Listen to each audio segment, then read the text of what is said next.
it was kind of obvious right away. Like as soon as I started thinking about that, I was thinking, well, maybe I can get back into music. Maybe there's still a way that I can pursue that dream, which had been like such a big part of my dream and my goal and my vision as I was growing up. And it was something that I was so focused on for, those 10 years of my life. When I started discovering composing and creating a home studio and like working, like getting commissioned to write for various organizations, and the kind of work that has flexibility where, I can now drop the kids off at school and then come home and work on my projects and then put the kids to bed and then work on my projects some more in the evening. And I have that flexibility, and I'm doing music. That's something that I had never seen as an eventuality of something that I could ever be qualified for when I was younger. So that's why I didn't pursue it. But then discovering that it's not only something that I actually love even more than performing. I love the studio environment and I love composing, but it's also something that has a work-life balance that is actually a lot better than the office job that I worked at before. Hi, you're listening to Conversations with Musicians with Leah Roseman. This week's episode is with the Canadian musician Jack Hoy Litster, who has developed a satisfying creative career after some interesting twists and turns. In this episode, you'll learn about his experiences as a jazz drummer, his pivot into international development, and his path back to composing, producing, and recording music in different styles. The music included in this episode features 2 tracks from his album Shining Suns, a guzheng improvisation, and an excerpt from his second opera, What is Love? We talked about different ways to make a living as a musician, achieving a flow state, some of the positive impacts of technology, and the importance of finding a work-life balance. Like all my episodes, this is available wherever you listen to podcasts, also as a video on YouTube, and the transcript with the show notes are all linked on my website, leahroseman.com. Please consider buying me a coffee. I'm an independent podcaster and I need my listeners' help. The link for my support page is in the show notes. I've also included detailed timestamps if you want to jump to any topic or musical selection. Hi, Jack. Thanks so much for joining me here today. Great to be here. Thanks for this opportunity, Leah. Great to talk to you. And a fellow Ottawa musician, it's nice we're in the same time zone. Sometimes I have to do these at such odd hours, so this is great. It's like a good time of day for me. Yeah, it's a nice warm day here in Ottawa for sure. You do so many things, and I thought it would be really interesting to talk about your background in terms of how you got to where you are today. And I like to share music towards the beginning of an episode because it's just, it's a podcast about music. So it's a wonderful way to bring people in. So If we could talk a little bit about the album you released a few months ago, Shining Suns, and there's one electronic music track on it, Awakener, that I really love that would be nice to share. Yeah, so the album itself I thought of it as my first solo album that I've released on the various streaming platforms, and I started conceptualizing it as a solo album. It didn't end up being solo in any way. I have a number of different artists that are joining me on various melody instruments. Primarily, it's 7 songs, and the 7 songs of Shining Suns. It sounds like a title of a saga, or so, the 7 songs of Shining Suns. It charts a journey, and it's a personal story. It's a kind of an autobiographical 7 songs, and they're all instrumental. There's no words. It's not a spoken story, but it's this journey that I went through in my 30s of being in a stable place, but realizing that I'm not where I want to be in terms of not having music as my primary way I'm spending my days. I had worked in various nonprofit organizations in the human rights realm for about 10 years, and it was at a time in my life where I was starting to transition back to music. But I had started out as a musician and now it was coming back to music, and it was this difficult transition to leave the steady the steady paycheck, right, and then to move back to the uncertainties of music, but knowing that there's such rich opportunities and so many unknown possibilities that are calling you. So that album is really about following that calling. And so it starts off, the first track is called Before, and it paints a picture of, things are very peaceful and serene, and everything's fine, but you can hear I use some sound design, some various field recordings of a campfire and footsteps on a beach, and then waves, and you can sort of hear footsteps in the sand walking out towards the water, and that's sort of the calling. And then the next several tracks are, I envision you sort of take the plunge and you get in a boat or you start swimming out to sea, but it's unknown out there. And then the next several tracks, so this is the album here. So then the next several tracks, Fierce Light, which features Raphael Weinroth Brown on cello, phenomenal. The first track features Emily Kalanka Gong on flute.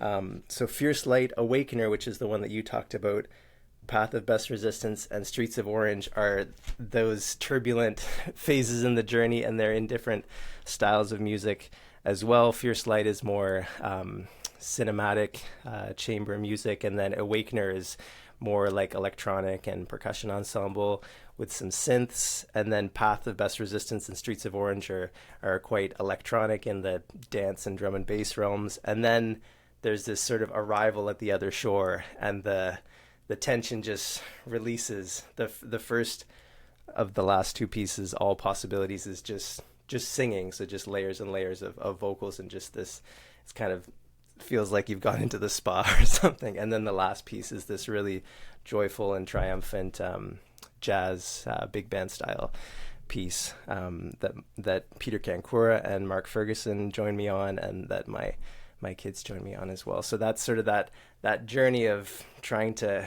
get to where you think you're supposed to be, and all the challenges or struggles that you might face internally along the way, and then but that there's a beautiful shining shore on the other side that you can reach, and that in my life personally I have reached, but I wanted to sort of try to tell that story musically. So that's the Shining Sun story, the saga. Yeah, congratulations. I've listened to it, of course, on Bandcamp, but I didn't realize you had vinyl. That's more and more people are making vinyl available. Just the one, actually. So this is a birthday present. This is a birthday present that I got last week from my wife, and she had it like a single pressing done. There's that's so nice. Custom place, because I'm primarily a studio musician. I'm not touring or performing this record, so I'm not going to be out selling copies of the vinyl. It'd be great to have a stack of it, but for now anyway, what's good. It's great to know you could do that, though. Yeah, totally. Yeah, I was very surprised. Because it always needs to be big quantities with these things, right? Because that's how they make it work. But it is possible to do a single pressing. I will talk to your wife about that. That's very cool. Yeah. So let's talk. I think now we'll play this track, Awakener. Yeah.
Thanks for that.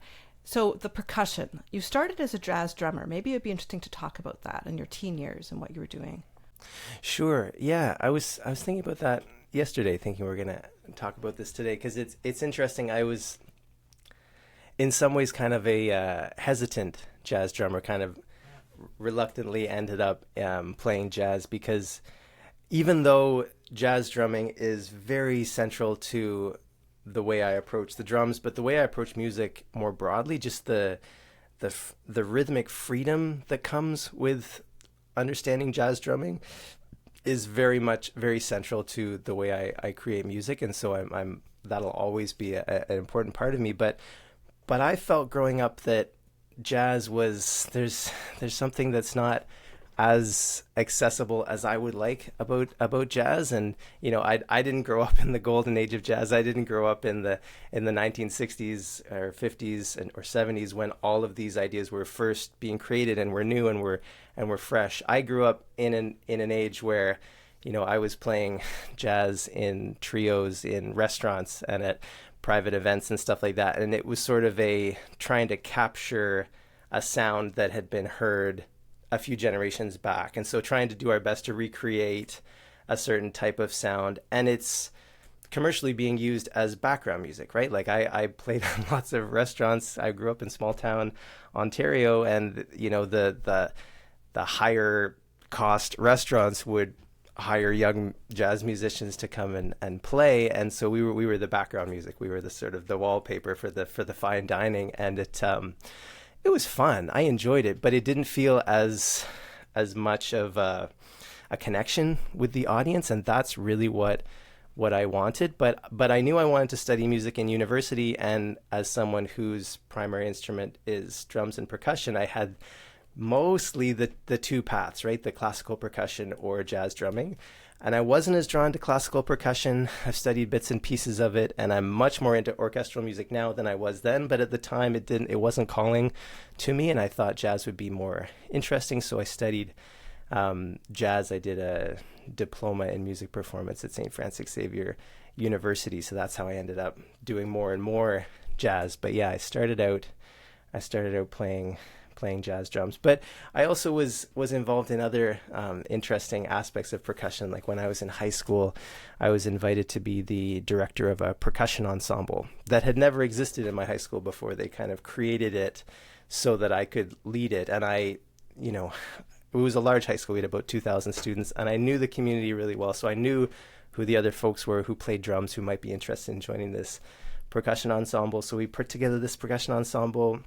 We co-wrote some music. I wrote some pieces for it, and we played we played in a float at the Santa Claus Parade. We played at various elementary schools around the town. We played at the high school concerts. So that was really interesting too. And then I played a fair amount of Broadway musical type shows in my local town and also at various schools, and then played in other styles, played in church, so I got exposed to lots of different styles of music on drums, and I loved that. Mm-hmm.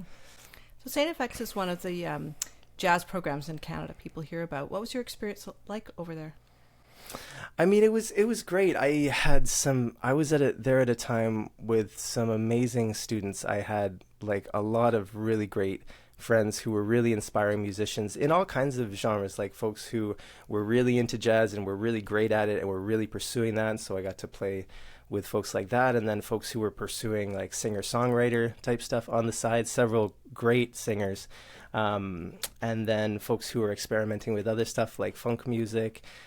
So I was in a number of different bands there. I thought that was really great, and the teachers were for the most part quite strong as well too. I was there at a time when Dave Restivo was there. He's a phenomenal jazz pianist. He played in Rob McConnell's Boss Brass for years. He's living out in the West Coast. He's teaching in, I think, Selkirk College in Nelson now. But he was there for just 2 years, and they happened to be the same 2 years I was there, and I got to study piano privately with him as well, and that was quite eye-opening. He's phenomenal, and Tom Daniels was the guitar prof there. There were a lot of great folks there. I also got really into the vibraphone while I was there. I played vibraphone in some of the ensembles as well, and wrote some music that was performed by a few different ensembles. So I was starting to get into composing then a little bit on the side as well. But yeah, on the whole, it was a great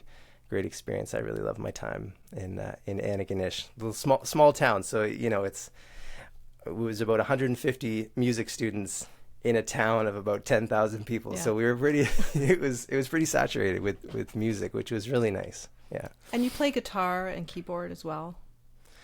Yeah, funny story about that. So piano's my first instrument. So I started playing piano when I was 7.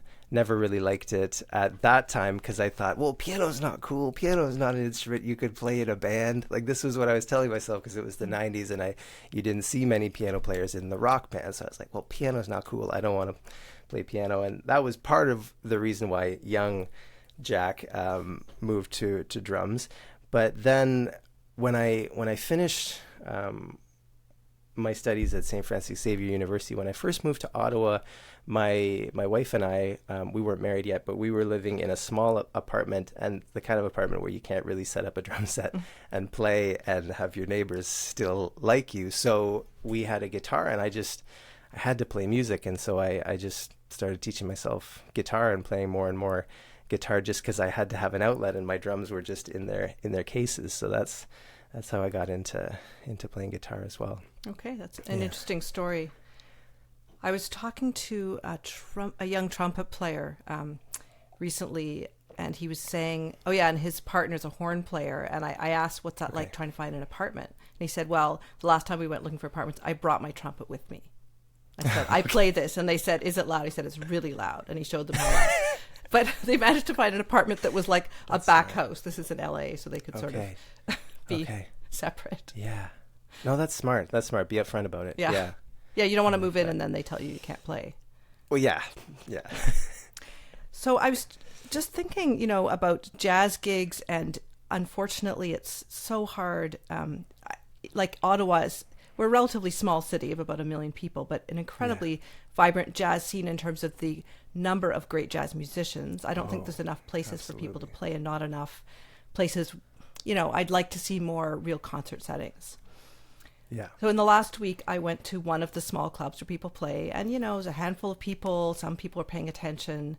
It was disappointing, for my colleagues on stage. And then I heard another one that was actually a concert setting, and they were saying what a difference it was for them to have that respect. And I would love to see more jazz concerts in proper theaters and treated more like the classical side. Yeah. And, it's so interesting. Jazz has its kind of ebbs and flows of popularity. I wasn't at the concert, but I heard about the concert that Leve did during the Jazz Fest here. And so she's a young Icelandic singer that sings very much in the style of classic jazz of the 40s and 50s. And it was sold out. And I think she did two shows, and she's singing fairly straight ahead jazz, and she's got a huge crowd of young folks younger than me, which is so cool.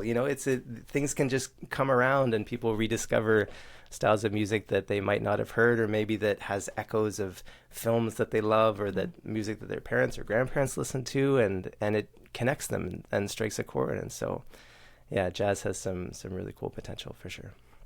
Now, you mentioned your wife. She's from Hong Kong. Yes. Chinese background. So can we talk about the guzheng and what that whole adventure was about? Yeah, absolutely. So I recently did a Master of Arts in Music and Culture here at Carleton, and one of the things that you can do as part of that degree, it's a fantastic program, by the way. I must say I love it. It's very, very open-minded, as is their undergraduate program.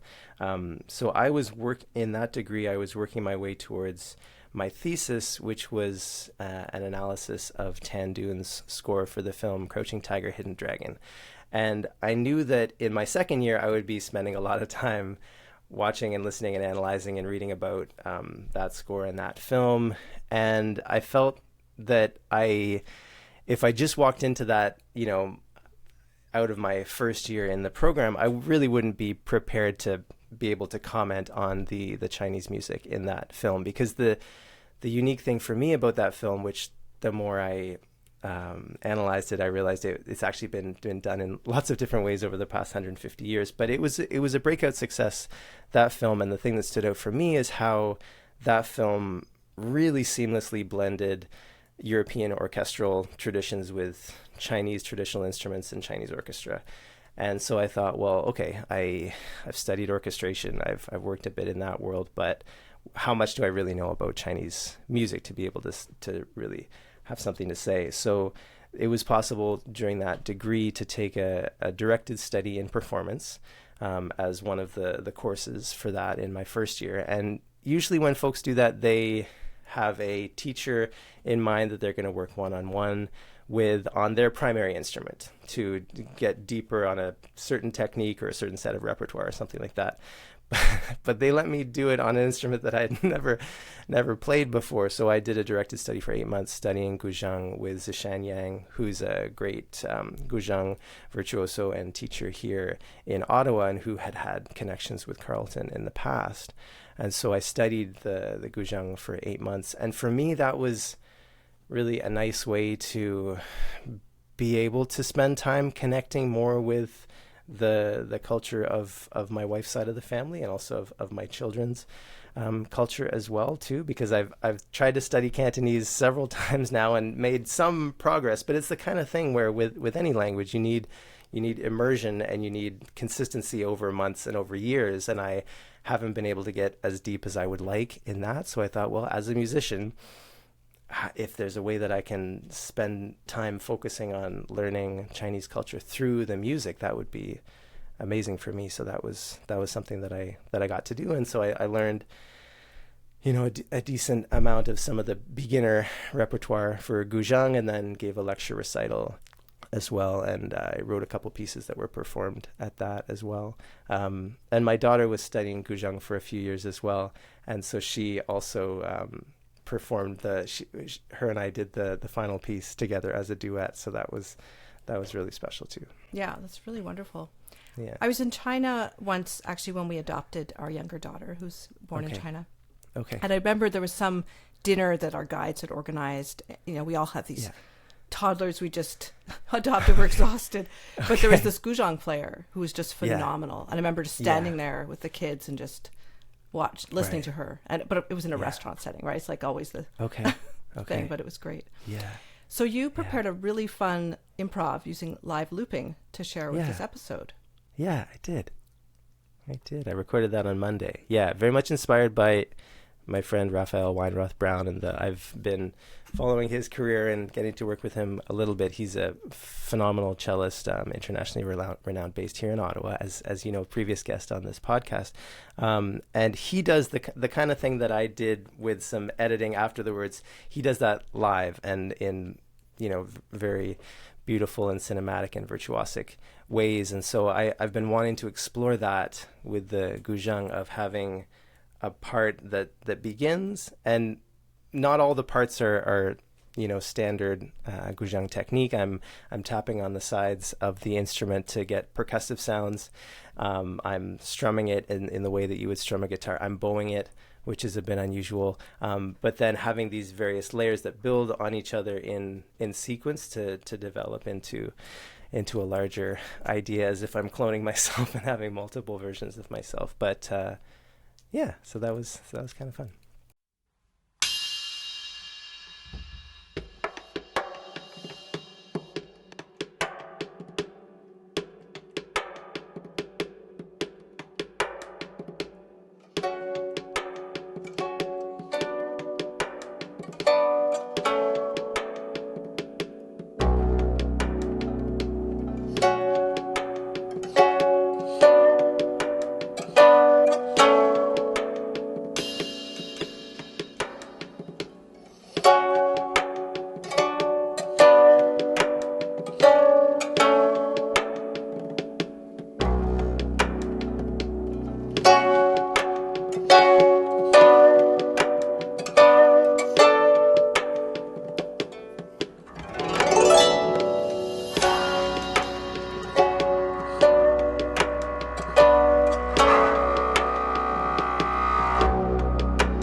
I know a lot of musicians got into looping during the pandemic when they couldn't play with other people. Was that the case for you?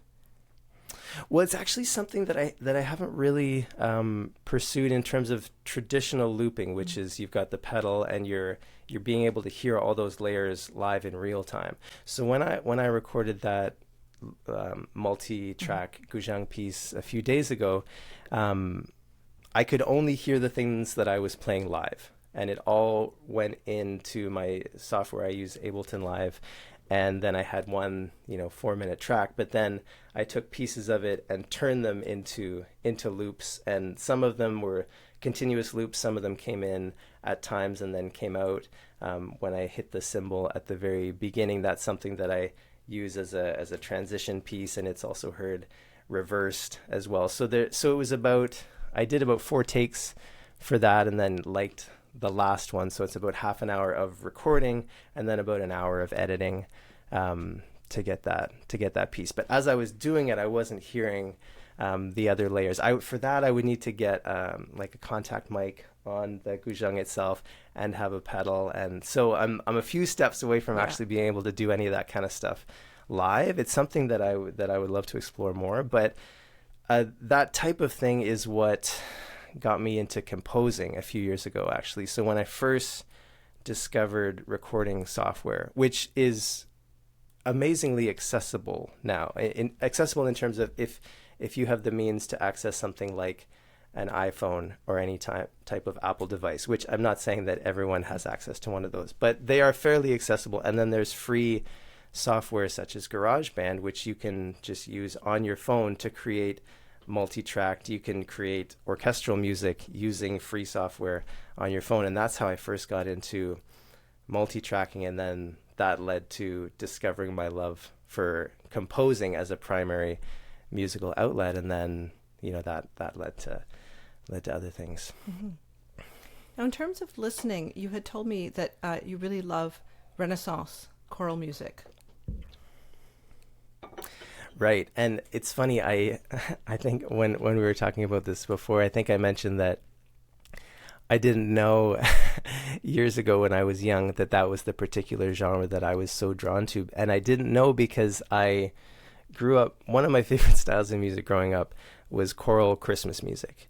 And choral Christmas music of the type that you would hear sung by professional choirs in England, like the King's College Choir, those types of recordings, or the King's Singers.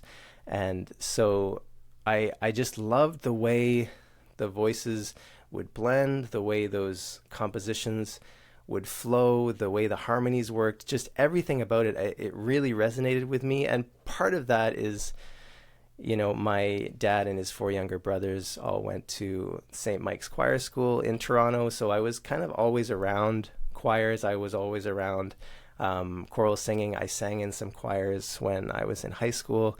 And so it was kind of always in the blood. But whenever Christmas would come around, I would start the season early. It would be like September, and I'd be getting out the King's College Choir and just listening to those beautiful harmonies. And it was only, I don't know, maybe 6 or 7 years ago that I started discovering Thomas Tallis, and I started discovering Palestrina, and I just started discovering all these fantastic Renaissance composers, and realizing like, it's not just the Christmas music. There's a whole several hundred years of this style of writing, and it's still performed and recorded by so many great singing groups. And so I really fell in love with that style of music, and it still is really close to my heart. So I'm very happy to have the opportunity to be writing some choral music now professionally as well. Yeah, so you've written 2 operas. Yeah. And I'm curious, did you write the librettos as well? For the first one, I did. For the first one, which is called The Day You Were Born, I wrote that libretto. I had some help from Jessica Ruano, who's a local playwright and producer. She created the Gameshi Effect several years ago, a very successful play that she toured. So, and she had just adopted her daughter at that time, and so she was closely connected to the subject matter of that opera as well. So she was just kind of a sounding board and gave feedback and sort of questioned a lot of ideas as I was writing the libretto. So that was really instrumental and helpful for me. And then the second opera that I wrote was, the text is all from a classic book of poetry by Khalil Gibran called The Prophet. And so we took the first chapter, which is called On Love, and pretty much adapted almost word for word that whole chapter into my second opera, What is Love? Mm-hmm. Yeah. Now, just before we go on to that, because I know we're going to be playing the finale from that opera. Yeah. The first one about, like, I know you had interviewed midwives, like you really went deep. Yeah. That's right. Yeah. So I first met Norm Brown, who runs Opera Ottawa, and we'd worked together. I'd played percussion on one of the operas that they had performed. This was pre-COVID, and then he invited me, would you like to write for our company? Maybe something small, maybe like a one-act opera, was what we started talking about. And as soon as we got there in the conversation, I thought, okay, like if I'm creating an opera, opera stories are known for being very emotional, right? Like the drama is rich and full, and they're not pulling any punches. It's intense tragedy and intense death and intense love and intense betrayal, and all this kind of stuff is sort of very classic to the way opera singing works. Like opera singing is very powerful because it's portraying these very intense emotions.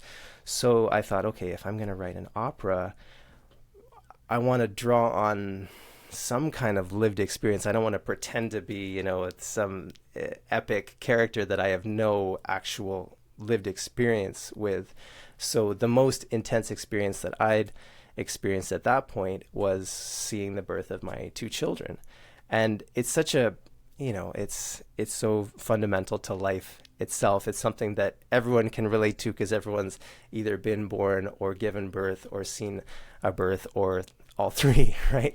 So I thought, well, maybe I can find a way to write an opera that explores all the emotions that lead up to that, and then are that moment, and then Act 2 of the opera explores some other aspects of parenting and stuff. But I thought, I have my experience being in the room as my wife gave birth to our two kids, and I was able to deliver my son Fenton when he came out. So I have a little piece of the experience as an observer. But if I really want to tell this story, I need more than just what I've experienced and seen. So I talked to a number of mothers about their birthing stories and their birth experiences, a number of midwives as well too.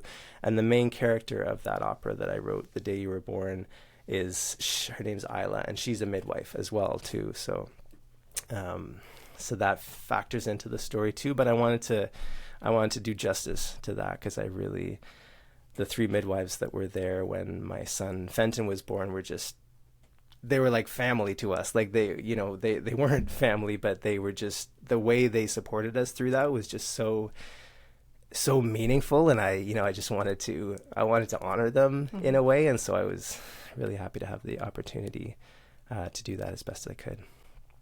Yeah, I remember when I was pregnant with our first child, one of my colleagues said, "Do you have a midwife?" And I wasn't even aware. I think it was recent in Ontario that was even part of the medical system. Right. And I said, "Is that even a thing?" She said, "Look, you're not ill. You don't need a doctor. You need a midwife. You should get on the list right away." And I'm so glad she talked to me about that, because it's completely transformed the whole experience. Amazing. Yeah. Oh, yeah. Same. Yeah. So this first opera that we were just talking about was recorded during lockdown. Can you explain how that worked? It was. So that was a project that we'd started talking about in late fall 2019, around December 2019. We started talking about it, and then I think I started writing or conceptualizing in the couple months before the first lockdown started, so in January, February 2020. And then we were working on, making plans for how we're going to record a crowdfunding video to start, getting some support for this project. And then the lockdown happened. And so we really hadn't got very far at all. And so the first lockdown in Ontario in March 2020, they shut all the schools and didn't open them for 6 months. And so we had our kids here at home. And it was as everyone remembers, it was pretty restricted at that point. Folks were mostly staying at home. You weren't really associating with anyone else in person. There were a lot of new bylaws about how and why you couldn't interact in person at all. And so then I wrote the opera over the next 12 months or so, and then come spring 2021, and I can't really remember where the pandemic was at. It sort of had its ebbs and flows and its different waves, but we had hopes that we've been in this pandemic for so long, maybe it will wrap up and live performance will start to bounce back, and maybe the timing will work out that as soon as we're ready to actually get together and perform it, maybe we'll have to still wear masks, but maybe an audience will still be there. But then there was another one of those spring waves, and everything shut down completely again in spring 2021. So the singers already had all their parts. They had already been working on everything. And the way we did that, it was really like, you look back on some of the things that we accomplished individually and as a community in COVID, and you just shake your head. Like, it's so, this was my first opera. Like I was not a seasoned veteran of opera by any stretch of the imagination. So I'd written this 40 minutes of music, and Fred Lacroix, a phenomenal pianist here in Ottawa, just everybody loves him, and he's just ridiculously talented. He's just a phenomenal force of nature at the piano. So he was the accompanist for this performance, and he recorded the piano reduction for every single piece and on video from his home during lockdown, and then sent all those videos to all the singers for all their different arias, and for all there was 2 choral pieces as well with over a dozen singers, and everyone then recorded like with Fred's piano in their earbuds, well, not headphones, yeah, and mostly earbuds, so it would look more like we were actually not in a studio.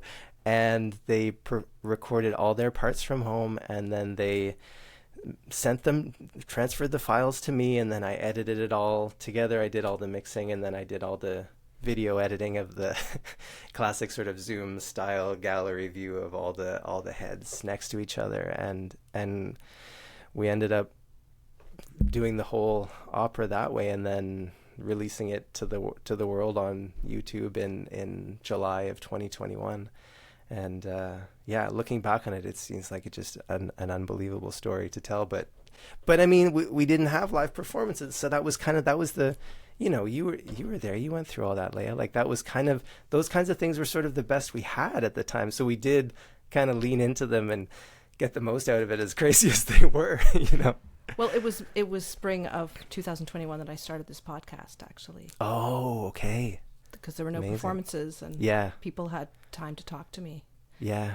Now I have to schedule like 8 months ahead often, or Yeah. Anyway, it's very emotional to see that video. People can check it out on YouTube, because right. Remembering and seeing everyone isolated, and I can't imagine the work you put into editing that. It was big. Yeah, it was big, but it was, it's the kind of thing where, like, as a composer, I play a number of different instruments, and I can sit down and create music myself. But when you're composing, you're writing music, and you're writing it in notation, and you have it in your head. Sometimes you'll sing it through and get a sense of, okay, here's how the words are going to fit, here's how it's going to sound together. But you're mostly like folks that use computer notation software like Sibelius, which I use. You're hearing like a really bad rendering of it playing back. You're like, okay, the harmonies are okay. Like, oh, okay, that works. But it's a very rough version of it. But then you have real great musicians perform it, and they send that back to you. It's like getting the most amazing Christmas present you've ever gotten. And I was receiving so many of those over a number of weeks, and just hearing these beautiful performances of these pieces that had only ever lived in my head before, and seeing them brought to life. It was emotional. It was really special. a highlight of, those difficult days of the lockdowns for me, for sure. Yeah. So then this second opera, it was still performed in masks though, like to see these singers. Yeah. It was, you know what? Yeah, I feel like the pandemic was still kind of lingering into early 2022, right? And there'd been a few false starts with live music, right? Like I think the summer before had been a little better at times, and we'd tried to do some, distanced outdoor performances or masks. There, everybody spread out inside, all those kinds of things. So we tried it, but it hadn't really worked. And then so we performed What Is Love, my second opera, in person in June 2022, so just over a year ago now. And it was the beginning, or the first few weeks or months into like a really big resurgence summer, right? Like last summer I remember going to live music like many times a week and just getting exhausted because all the festivals were back.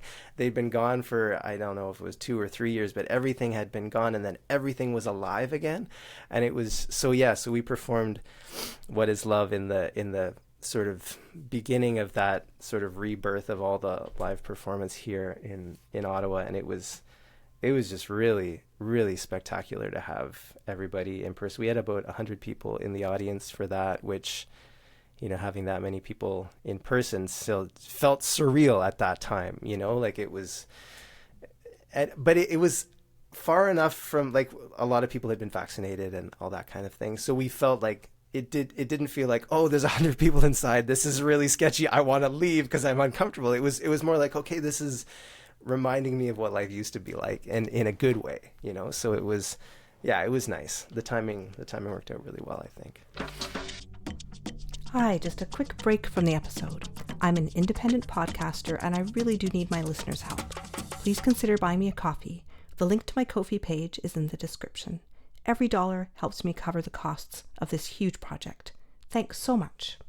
So we're going to play this finale now. Do you want to just speak a little bit to what's been, the resolution, the end of this opera in terms of the... Sure. Yeah. So What Is Love? It's told as though there's some young members of a community that walk into the community and say to the members of the community, tell us what's love all about. So we had two fantastic young teenage singers that came and sang the prologue and started things off, and then there's 4 soloists, so 2 a young man and a young woman, and then a more mature man and woman, and there's a number of duets and solo arias. And so there's just been these reflections on all the different sides that love can have. Love encompasses duty, and it encompasses jealousy, it encompasses devotion, it encompasses romance, there's all these sides to how we experience love. So a lot of the pieces in the opera have those varied emotions, which is one of the things that was really fun about writing it. And then we wrap it all up at the end. It's the one piece where everybody's singing, but they're not always all singing at the same time. There's a fugal part in the middle where each of the soloists are coming in and building on what the previous line has been, and it builds to this sort of happy climax. So yeah, that's sort of what the finale does.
Thanks so much for sharing that. Now, another bit of education you did Berklee online. You were able to take their film scoring and music business courses? Yeah. So I've taken 5 courses through Berklee Online over the past 12 years or so. So Okay. I took 2 music business courses in 2011, and then I came back to Berklee Online in, I think it would have been about 2019. I took a film scoring course, their Film Scoring 101, an orchestration course, and then an electronic music course. And, Berklee has been part of my sort of musical education destination vision since I was a kid. I would see the ads for Berklee College of Music when I was reading Modern Drummer magazine growing up, and I would cut out their ads. They had these ads that said "Take music, period. Seriously, period," and then their little logo at the bottom. And it was very clever. So I cut out those ads and photocopied them and put them up around like the room where I would practice, and put them on my bedroom door. I printed out, and this was the early days of the internet, so websites were like a new thing when I was in high school.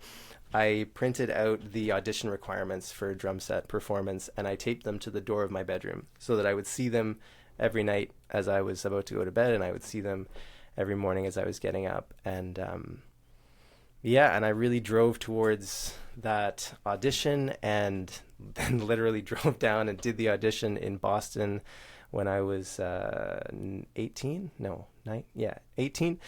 and got a partial scholarship.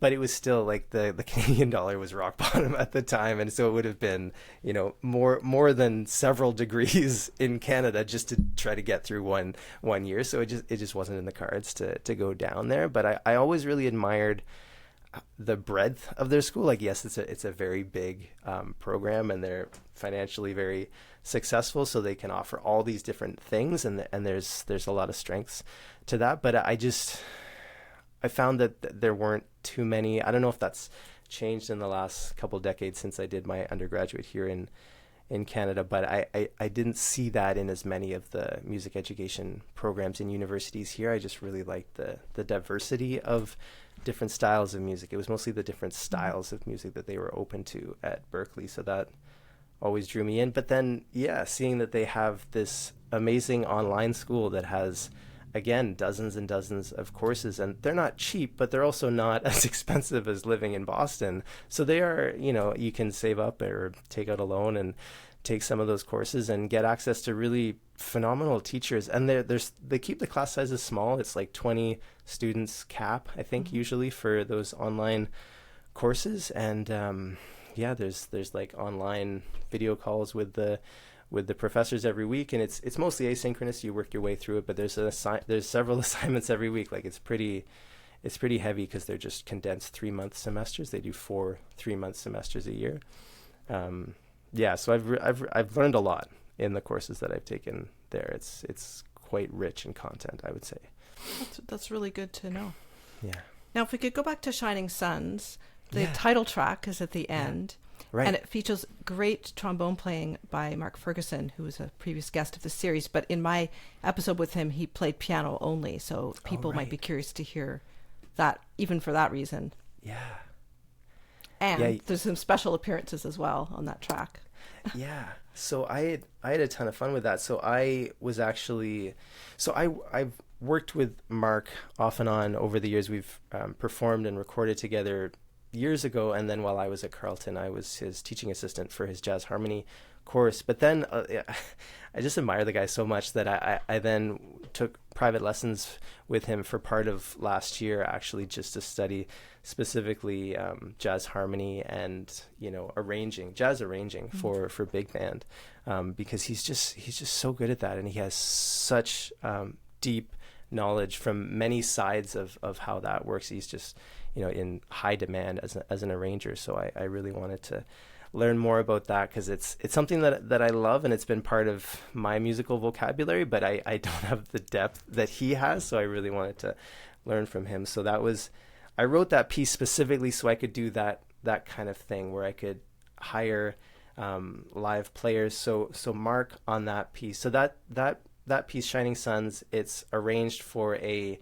10-piece jazz ensemble. So it's arranged for soprano sax, tenor sax, clarinet, and then French horn, trombone, and bass trombone.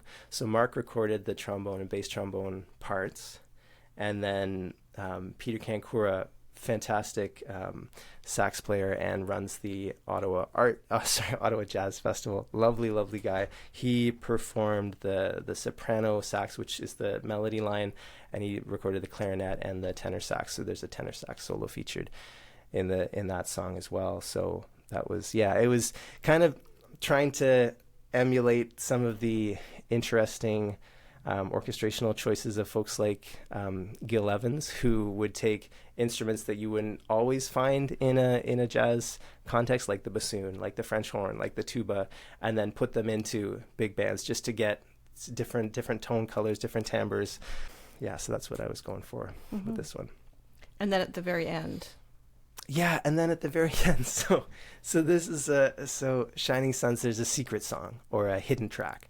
And I grew up in the 90s, and lots of rock bands back then were putting hidden tracks, like you get to the end of the song and then there'd be silence and you figure, I guess the CD's done. But before you get a chance to go and take it out, another song starts playing. And so we were, at some point while I was midway through working on this album, my wife and my kids and I were in the car and we were listening to an album that had a hidden track on it. And so that track came on, and then we were explaining to the kids what a hidden track was, and they said, "Oh, that's really cool. Daddy, are you going to put a hidden track on your album?" And I thought, well, I sort of have the album already all planned, and I don't have another track sort of up my sleeve to put on it, and we're halfway through recording it. But I was like, well, if you guys want to help me write one, then we'll put one on. And so they said yes. And so the hidden track on Shining Suns, my daughter wrote the melody and performed it, so that's her playing guzheng. And then my son is playing the percussion, and the percussion that Fenton plays on it is shaking cereal boxes and playing with bells and things like that. And then I added some piano and some vibraphone and some panda drum. And it's my favorite song on the album. And several other people have said that too. They're like, "Oh, that one at the end, that's really great." I was like, "Yep, my daughter wrote that one." Wonderful. So we'll share that now, but after people hear it, there's more conversation to come. So thanks for sharing that.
So we started this talk about Shining Suns and your personal journey, and you kind of glossed over these 10 years you spent working in international development. So I'd like to hear a little bit about that.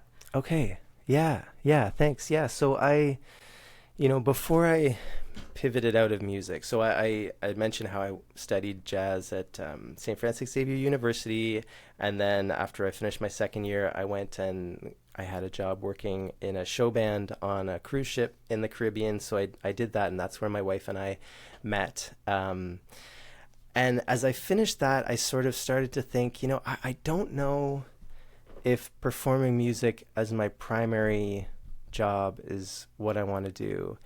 And I realized that because I was sort of, in a way, by working on a cruise ship, I was a little bit put off by the whole, and cruise ships are, don't get me wrong, cruise ships are great in that they're steady jobs. Like I was performing 6 nights a week, which is hard to come by. Like there's not a lot of places where you can work 6 nights a week as a musician. So I did love that, but I felt like, I'm performing sort of the same material over and over again for a new crowd every cruise of folks who are just here to have a good time and have some drinks. And for me, I didn't see the value in that at the time, and I see the value in that a lot more now. But at the time, I felt like that's not enough. Like I need to make more of a contribution. Like growing up in the 90s and early 2000s, and as people were talking more about poverty and climate change and inequality, I just felt like I need to do more than just help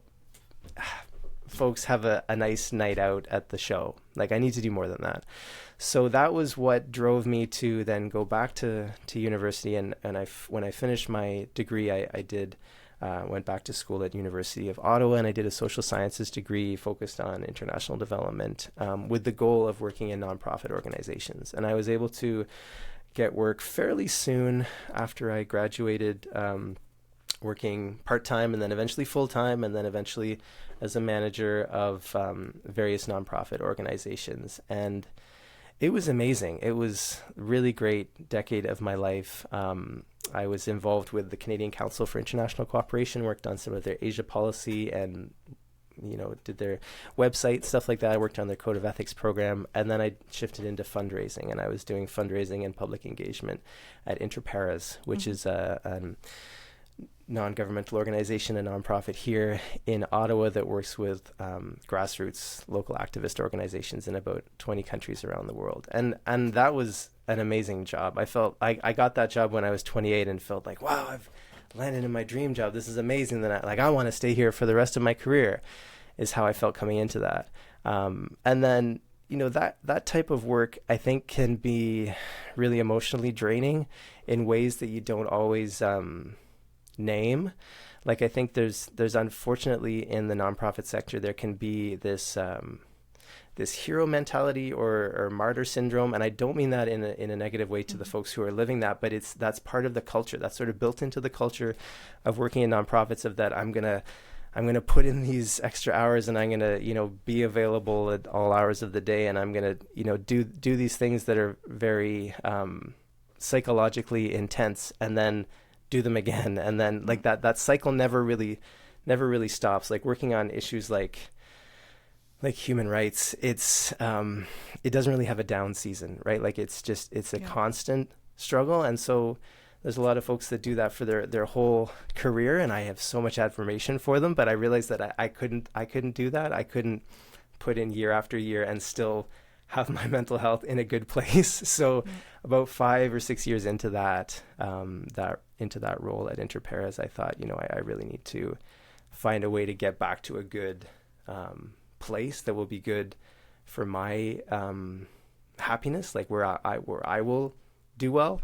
And it was kind of obvious right away. Like as soon as I started thinking about that, I was thinking, well, maybe I can get back into music. Maybe there's still a way that I can pursue that dream, which had been like such a big part of my dream and my goal and my vision as I was growing up. And it was something that I was so focused on for, those 10 years of my life, and up to when I went and studied at St. FX and then worked on the cruise ship. And I thought, well, maybe I can get back to where I was then.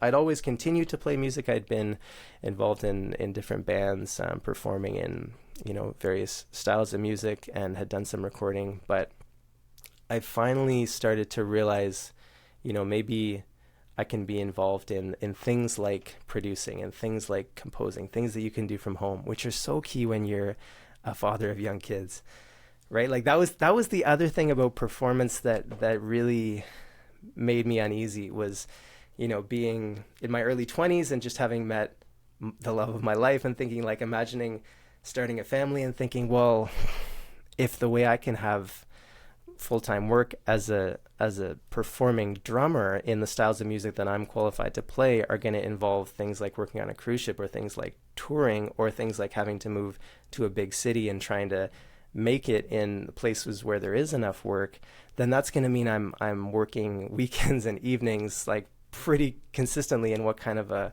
home life is that going to lead to? And maybe it could have been great. There's a lot of people that thrive in that and have great families. I'm not saying it can't be done. I just didn't know if I wanted to try and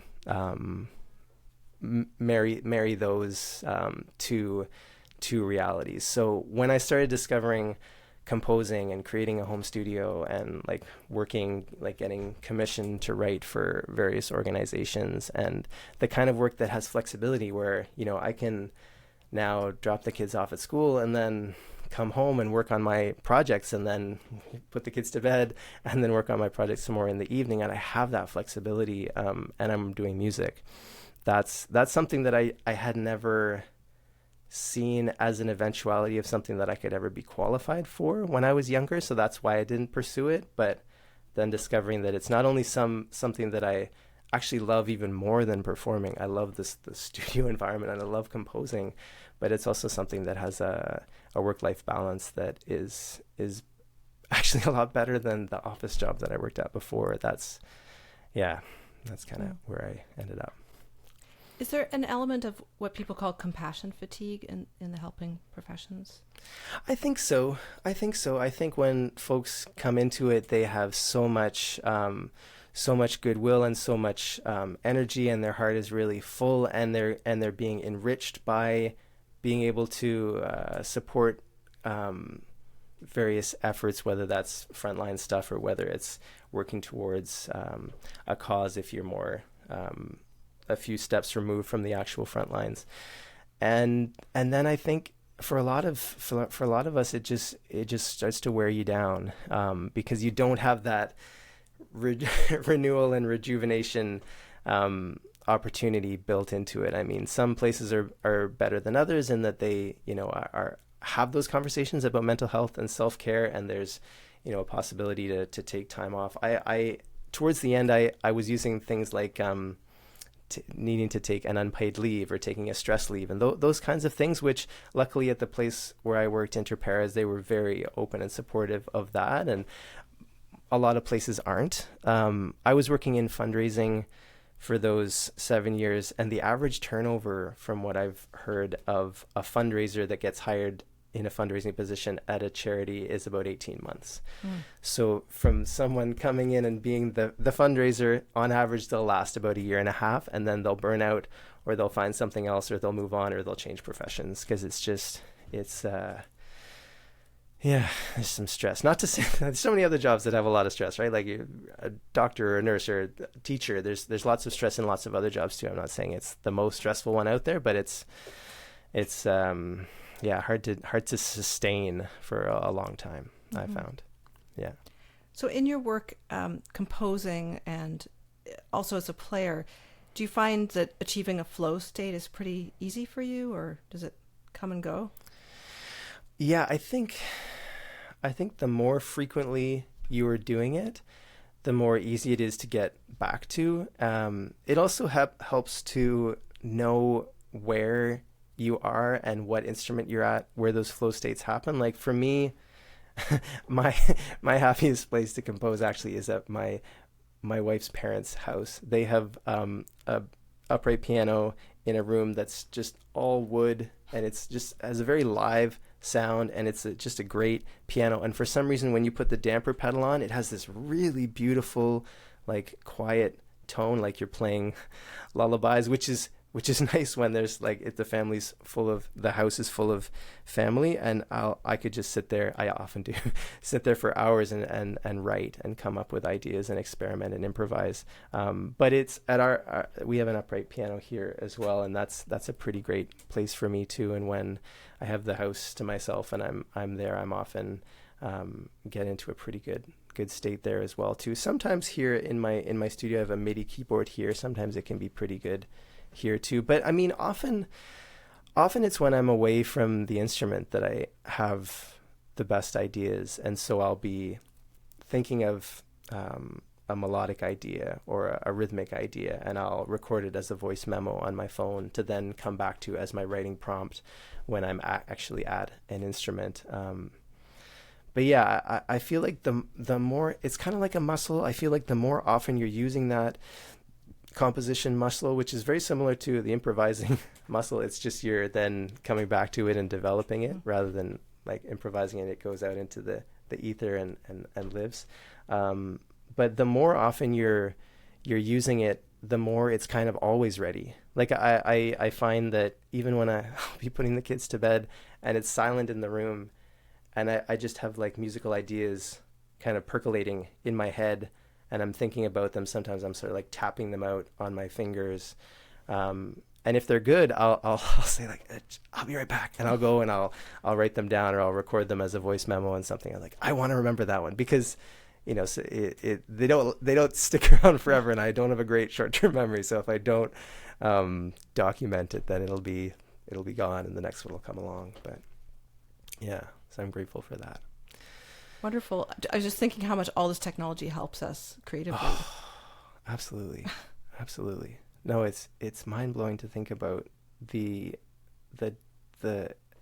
breadth of work that so many composers in history did, and their lifetimes were shorter too, right? Like they didn't have as many years as we have now. Granted, they didn't have as many distractions as we have now, but they also didn't have all the tools and supports where I can, type in some notes and then hear back 16 parts in my software in minutes. And they certainly didn't have that. They had really great ears and really great imaginations and minds for conceptualizing, okay, this is what I've written down, and I, know what those instruments will sound like, and but it's so much more tedious, right? Like there's so much painstaking copying and then working with the players and then fine tuning, and things are so much easier for us now to like all these memory aids and supports, and it's the best time in history to be a student of music, I think.